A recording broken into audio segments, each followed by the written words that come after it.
Good morning. Firstly, could I, as is appropriate, could I pay our respects to the traditional owners of the land in which we meet, the Gaibil and Jarowair people, and who are the custodians and the caretakers of the land upon which we meet today. Janet and I have been walking here for, well, we moved here in 87 round the corner, so nigh on 30 years. The traditional owners here have looked after this land for about 40,000 years. So that probably puts it a little bit in perspective as to what we're dealing with.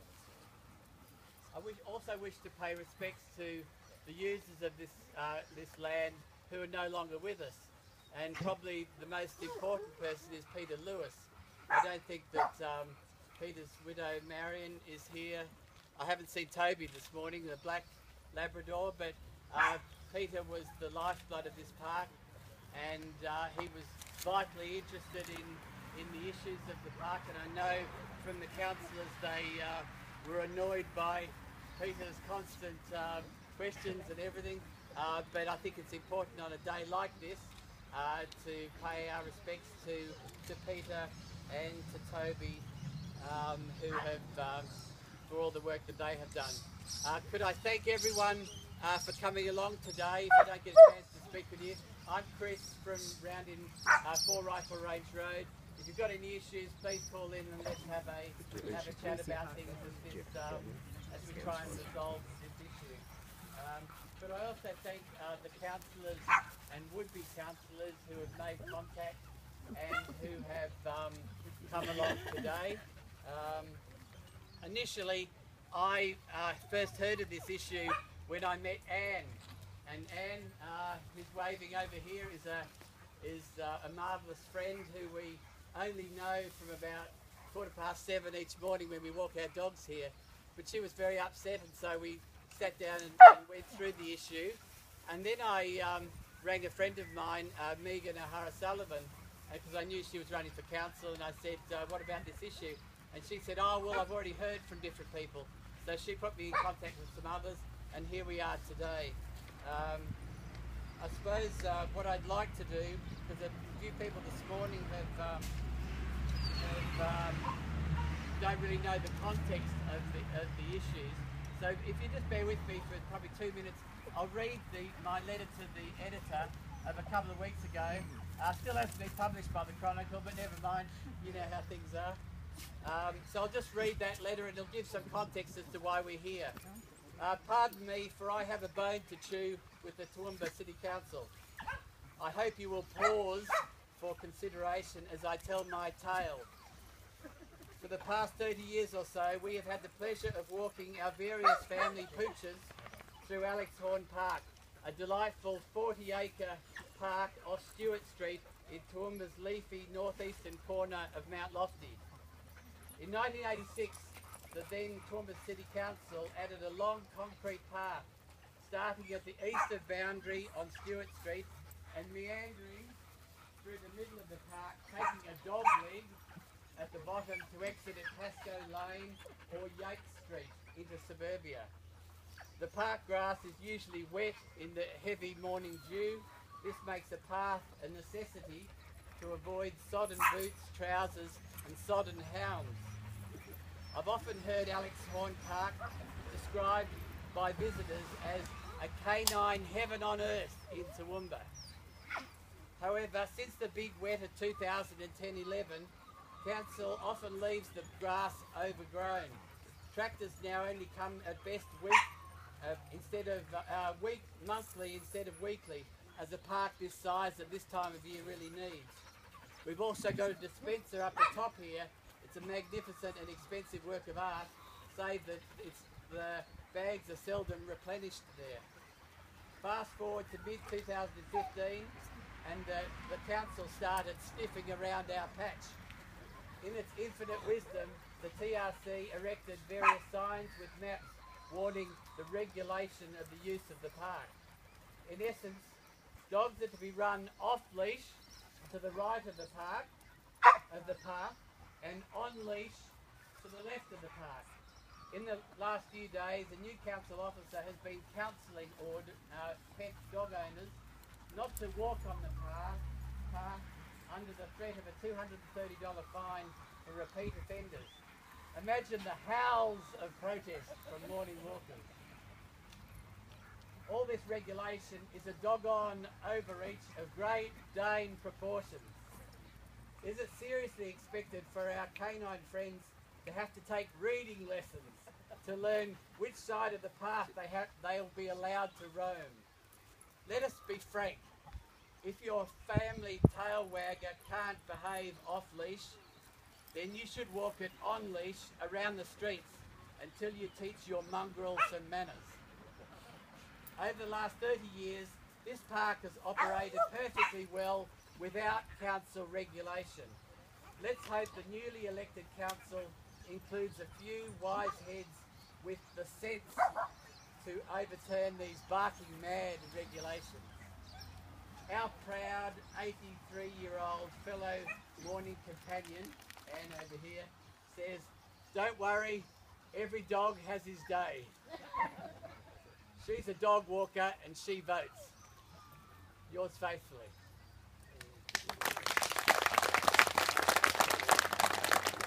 So we're slightly organised here this morning. Terry Clan here, who's been a great friend over many years. She's our organisation for the rally. So she's made a list of people that are interested in speaking. And then after this, those speeches, we'll call on the candidates for the next regional council to come along and speak. So I hand over to Kerry. Chris, before you do that, I've got one question. No, we'll just we'll leave questions until a bit later in the program. But aren't these same regulations all over the Toowoomba region? Thank you. Aren't these regulations all over the Toowoomba region? There's 30 or 40 parks like this. We'll have a discussion later, John. Thank you very much. You change John it for Friend, one, a long time. You've got to change it for all if you're going to change it for one. Let's leave it. Over, Kerry. We welcome retiring councillor Sue Englert, upcoming candidates for the election, Lindy Isling and Megan O'Hara-Solomon. We have apologies from Chris Tate and Nancy Summerfield. Roger Thompson, would you like to speak about Peter Lewis? First up. Roger. There he is.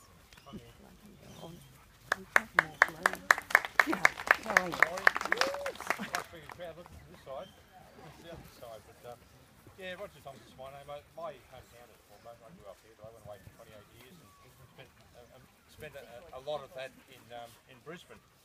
And of course, in Brisbane, they have the very small dog walk areas where you'll have this many dogs trapped in a tiny little quarter-acre patch. And of course, there's all sorts of conflicts and problems because the dogs have no neutral territory, so to speak. But here, when I came back to Toowoomba back in 2006, I was told then about Horn Park. I hadn't been to Horn Park before. I was amazed when I came up here. One of the first persons I met when I was here was Peter Lewis, and Peter was what would you say? He was a very strong believer in the rights of dogs and the rights of people to be able to move in freedom. And one thing I found when I did come here is that all the dogs, and there are lots of dogs then that used to run together down in the centre of the park down here, there were no problems. There were no problems with anything. My dogs, I've always had big dogs. So my two monsters over here, one's 57 kilos, and one's 47 kilos. So they're very big dogs. But they used to run down there, and I can still recall the days when the manager would know there's two back in the days there where we used to have 20 odd dogs or 21 dogs that would run and play up on those points and run around there. But even outside of the area for the dogs, we didn't have any problems. There were no problems. I could probably count on one hand the number of times I've seen dogs actually get into conflict. And the only time the dogs have got into conflict is normally a stranger coming in from out west and come in with an unused dog that come into the basin, and there'll be a few hassles. But yeah, it was a fantastic thing. And then I come to realise that also it's a very good social outing for people. We were people from all different walks of life, and that we got that chance to sort of meet. And we had doctors, police, we had everybody who sort of come and joined in down there, and it was obvious that they cared for their dogs because that's the way the dogs reacted. It was a fantastic sort of environment. Now we had this coming now, and Chris size of the area of the park, and now we're being threatened with prosecution because of if we walk our dogs on the path. And you know, we walked our dogs through all those floods and everything else when you couldn't even walk down there. There was 6 inches of water running down through that area down there, running down through the park for months on end. And it's really, it really is just a withdrawal of our rights and our privileges to be able to sort of do the right thing. Thank you very much, Roger,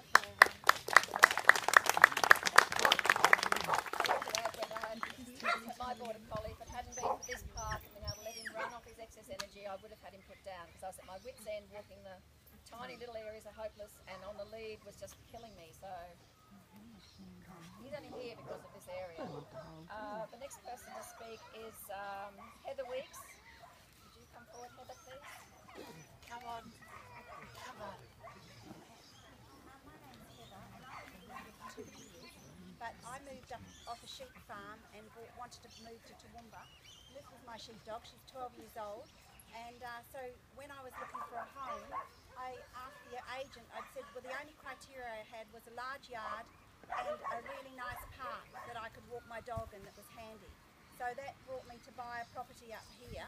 And so from day one, we've come here every single day. The sheep have been exchanged for a bull. And I just thought that this was just the most beautiful place that I could ever bring a dog, and it was just such a joy and such a privilege to the Toowoomba people to be able to have such a beautiful park. So when I first came up here 6 months ago and saw the signs, I was literally devastated. I'd heard nothing, I'd seen nothing. I work for Main Roads and we have a lot of places where I work with council. I've heard absolutely nothing, and I was just gobsmacked that they could enforce such a so many rules, and this is really the only park seemingly that was dedicated solely to dogs. And most of us who are here because this is where we walk our dogs, as opposed to walking into Queen's Park or somewhere else where there's more people. So to me, this is a dog park. If you don't have a dog, then perhaps maybe Queen's Park or one of those other most beautiful parks in Toowoomba would be more suited to you.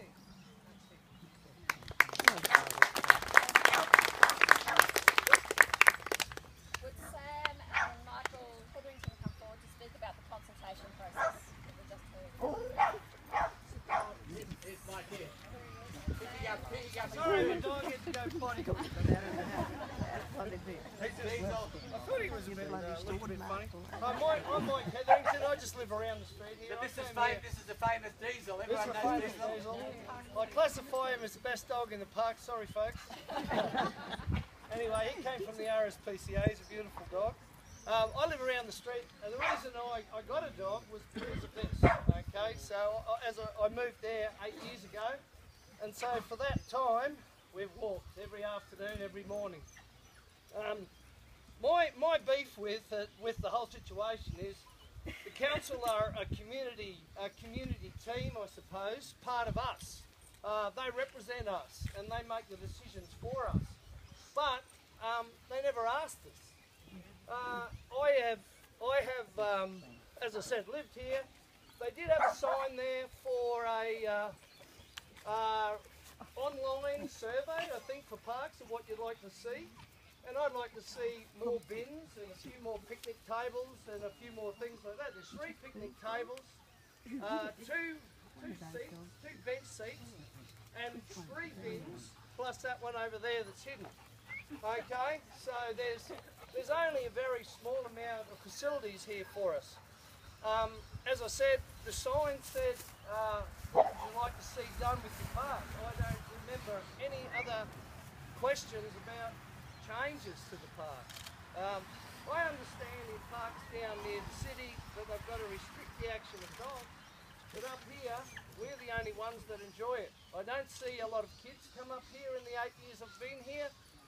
We might have a few kite flyers because of the position, wonderful, but I don't see a lot of people and families come up here. It's dog owners. Down there, yes. Up here, no. I think our dogs should run free. And I think the council should listen to people because they are representing the people, not representing themselves. Can I ask you a question? Does anyone know why we do this? No, well, perhaps if we just finish the speeches and okay, then sorry, give the councillors a chance sorry, to okay, yep, speak, okay. just to try and get away so we can all get to the rest of our morning. Thanks for that. So I can go and have brekkie. We'll remember your speech, your question for later. Thank you. So, I mean, we've met some wonderful people up here, some wonderful dogs. We haven't had any trouble. We've had a few little biffs, maybe. But in general, we've had a wonderful time up here. And I just say, leave our park alone. Thank you. Sam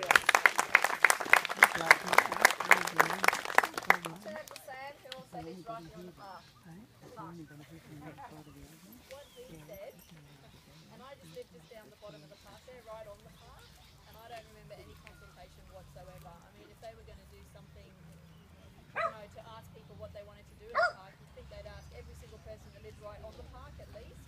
And I didn't get anything at all. I arrived at the park one day after walking my dog here for 15 years, every day, and there's signs everywhere. And I'm just like, so I think the extensive consultation, there should have been a letter drop or phone calls or meetings or something. I didn't even see the online thing up there. I don't even go up by the bins there.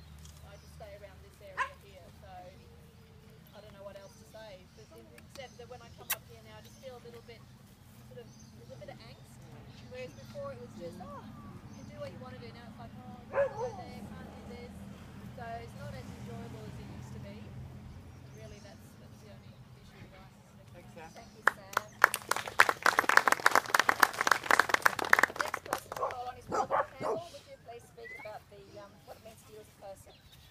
Oh, Robert. I'll help the dog.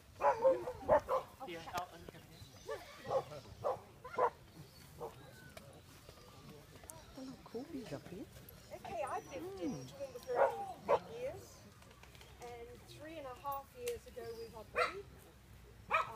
We came up with a very old border collie, and she was extremely old, so we weren't looking very good for. And we came down to this farm, and for the last 3.5 years, every morning of my life, it's a wouldn't be dead for quits. There are 3 things about this park. I guess the major thing is, have you ever seen a border collie run with the wind on top of the hood? Why would you have it on a lead? Anybody who's got a border, or any of these dogs, but particularly I know the borders, as the other lady was saying, walking them on a lead is impossible. The other thing is the huge social life. We have this team, but it's not just social. We've got to know each other probably better, a group of us, than we know friends or family. But we look out for each other. One of our group is somebody who has a critical illness, disabling. We make sure that we're all looking out for her dogs. Her dogs are able to run safely. We get them back to her because she can't run. There are other people like Anne, and in fact myself, there's somebody in this crowd who can vouch for the fact that I'm about to have a hip replacement. And when that grass is this long and wet, and I'm forced to go all over here, to make sure that I'm right beside my dog, I'm risking twisting my leg, going into a hole, doing all of those things. My dog will come to me on the path. He has learned to read. A lot of them, in fact, are really good. If you notice, they've stopped going there.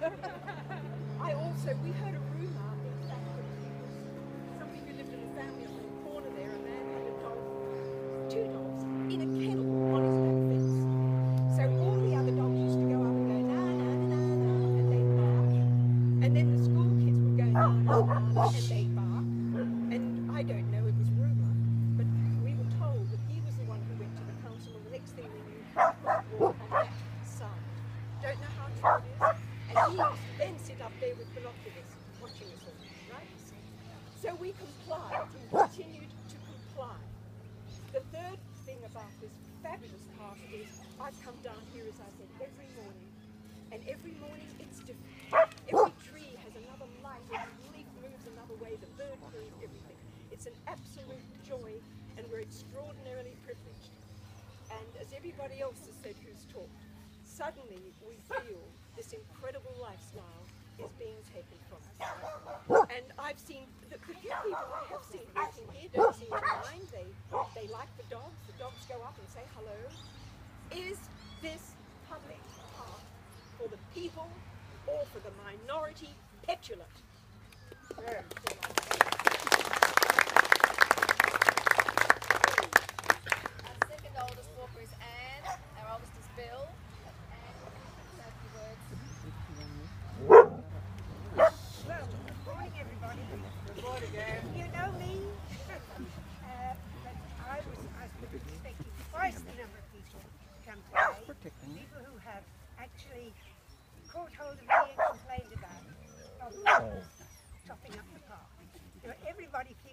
they've been denied this park. Everyone who walks in this park with a dog feels they have been denied it and cannot have the freedom. Now I'm 83 and I keep myself fit by walking in this park every morning. Hail rain, this morning I was here at 7 o'clock, hail rain or shine, and that's kept me fit. But if I've got to walk and not allow my dogs to run, I walk over here and I can't do that because it's too uneven, even when it's cut, there are potholes and so on, and I don't want to break a hip. So I'm speaking for the old folk who do come here beside me. In particular, I would mention Bill, who comes on he has a scooter, yes, and he talks, just his little dog, he can only walk down a few meters, but he walks, and he talks, and he socializes, and he's 90. So please, please, have mercy on us, and let us have our park back. Thank you.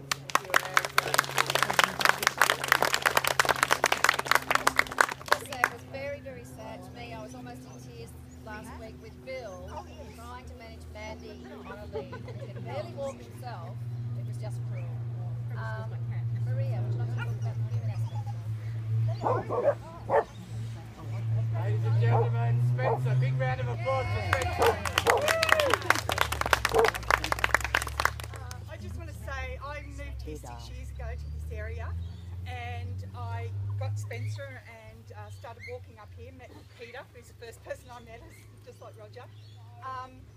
And I just want to say I suffer from depression, and coming to this park, meeting the people, the dogs and this environment has helped me heal. It has been more healing to me than any medication, anything else. This park is just amazing, and it's because of the freedom that we've got that has helped me heal up here. And I don't know if anyone realises, but we've actually had 2 engagements from this dog park. So, you know, it's my community, and I want it back. Maria is also the coordinator for the Facebook page. I've been walking here for 30 years, and only 3 days ago I knew we had a Facebook page. The park is called the Parkies of Horn Park.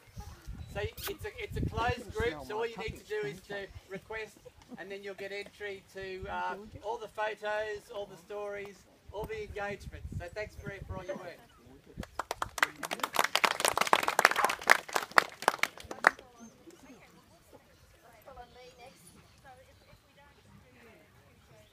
Thank you all for coming. You are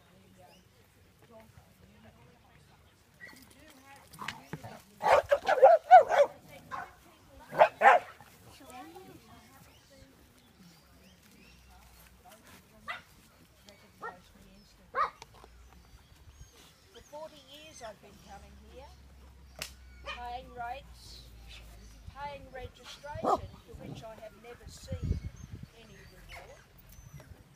I've been consoled during those years that this park has been provided and that at least my registration fees are going to something worthwhile.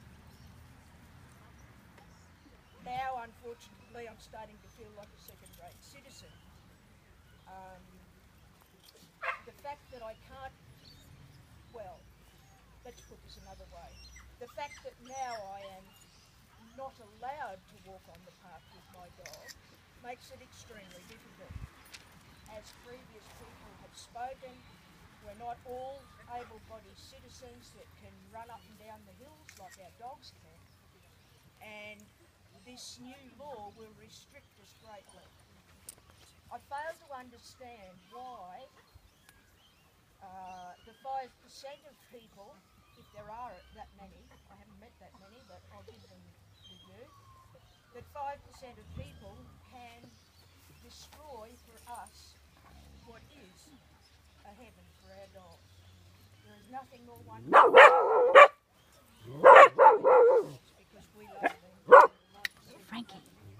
I won't hold you up, I could go all day, but Excuse I won't. me, Frankie. But I try to make my Hey, it's not a chicken. It's not a chicken. Just before we go on, I'd like to praise all your dog owners there, your dogs are fantastic. The only dog that's barking is ours over here. His dog. Oh.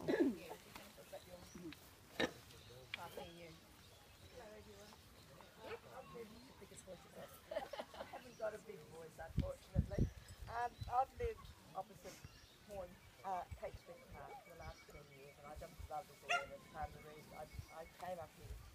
We have two dogs. One is a rather large dog who's a bit of a handful. Unfortunately, because he's a rescue dog, we can't enjoy the delights of this leash-free environment. We have to use down the path with him when there's not too many other dogs around. We certainly come up and down the path and observe all the droppings along the way there. I'd like to raise the issue of Kate Street Park in conjunction with the issues related to this one, because a lot of people are using that as leash free, and it really is an issue when there's young children playing, or if people like us are walking dogs in there that are not in control. So I think the regulations are all upside down in this park. I think you guys have got it right. We've got this wonderful area to run. I'd love to join you in doing that. But I think closure would be wonderful to the dogs like that. Thank you. Thank you very much. So this raised a really important point here, and that is the question of on-leash and off-leash. And I think we should have a quick talk about that issue in particular. Bear in mind the proposal is, and the regulations are now, that is off-leash, and the meandering park there, and that is on-leash.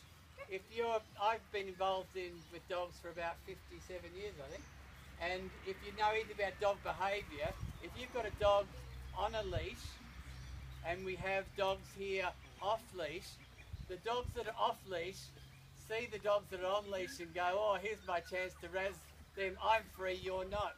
So to have an arbitrary line between two communities just doesn't work. And if there is aggravation, I don't really see anyone walking on leash in that area anyway. Don't tell the councillors that, but I never see that. But if you do, there will be that tension there. The second issue on leash, off leash is if you want to walk your dog on leash, if your dog isn't well behaved, you've got an on leash park called the whole of Toowoomba. I walk to the pool, Janet and I walk to the pool to swim each morning. We walk our dogs on leash the whole way and the whole way back. Not a problem. Thank you. Chris, could I just back up my point there? Our dog has been attacked a number of times on this path by dogs that are off leash coming down here. That's that tension between trying to have two communities of dogs through regulation. The bottom line is we've been 40 years here without any regulation, we've been fine. I'd like to add on that point, for those people who want to walk through the park and who are frightened of dogs, and I do know one man who does it, he puts treats in his pocket to overcome his fear, and we are aware of it because he's talked to us, so we try and make sure our dogs are gentle with him. It's communication we need, not regulation, I would say.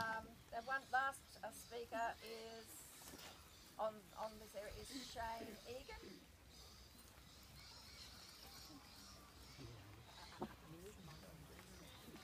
Amber's there. No, going blind and she's 14, but she still loves to run the ball. She'll jump in the back of my truck when I have to help her.